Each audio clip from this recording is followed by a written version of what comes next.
Good morning, I'm Tom from Gear Specialist. Let's call this Dodge Ram 4500 Part 3 because we reassembled this monster. Let's show the vehicle there.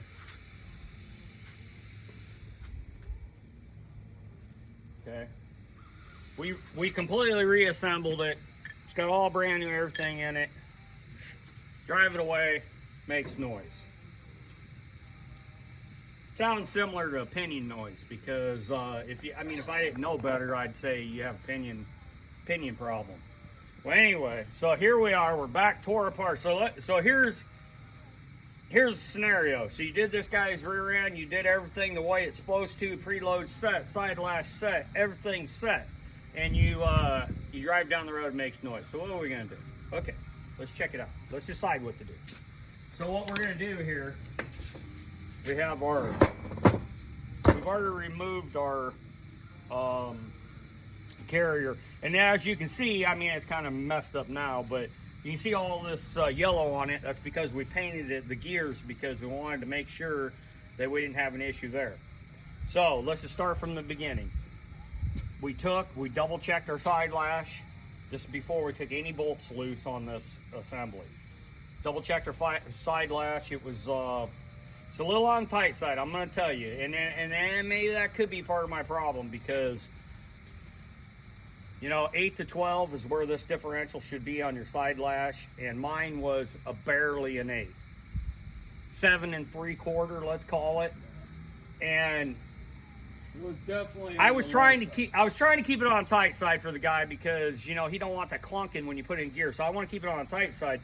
Maybe I might have been a little tight on it. I mean, if it was out of spec, it wasn't out of spec very far. But anyhow, so we ran a pattern. Pattern looks good.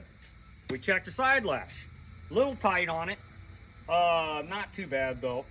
And here we got a rolling torque. Now, if you remember yesterday, I set this rolling torque at 60 or 40. I mean 30. It was at 30.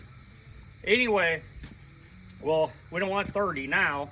Because that was 30 on a dry bearing. Now we have a wet bearing that technically is used. It only has about 20 miles on it. But technically, even so, the braking really should have mostly be done. So when we double check this, we are not looking for 30 pounds what we had originally. Now we have wet bearings because they have oil on them. And on top of that, you could kind of consider it a used bearing. So right now, the spec for rolling torque is 8 to 12 on a used bearing, okay?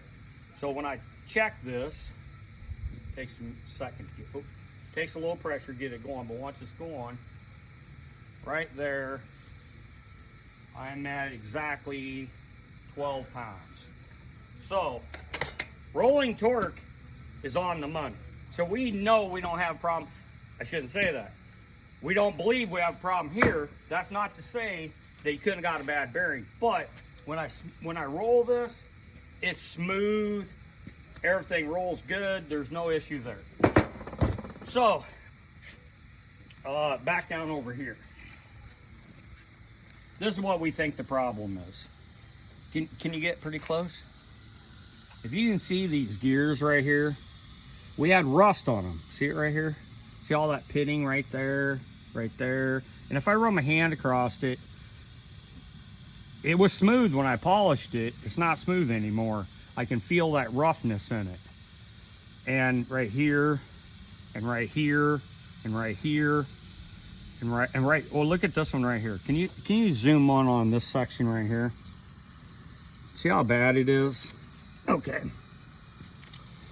So what happened with this differential was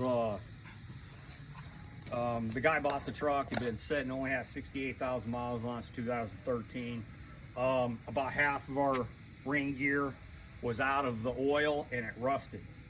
And so anyway, long story short, we double checked side lash. We double checked our preload. Yeah, preload is perfect. Side lash is perfect. Pinion depth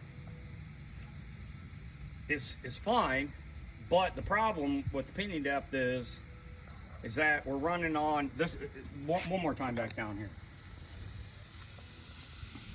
This is a drive side right here of the gear. Right here where this rust is, that's the drive side. And your gear wants to sit right here. And as you can see, you can't really see it. If you feel it, right where the gear is wanting to run is where the rust is. I don't want to take this thing back apart 15 times. I did polish that gear, but as you can see, it didn't work because you can see all the black from the pinning. And well, I don't know. I'm trying to decide what to do because I don't want to keep taking this thing back apart a bunch of times. But actually, I figured $1,000 ring and pinion. It wasn't $1,000. It was $1,500 for the ring and pinion. And you know, I don't know. Maybe I should polish the gears more. Maybe I should tell the customer he has to bite the bullet and buy a new ring and pinion. I don't know. Stay tuned. Dodge Ram 4500 part 3, probably part 3 and 4. Stay tuned. We're going to get the noise out of this differential one way or another.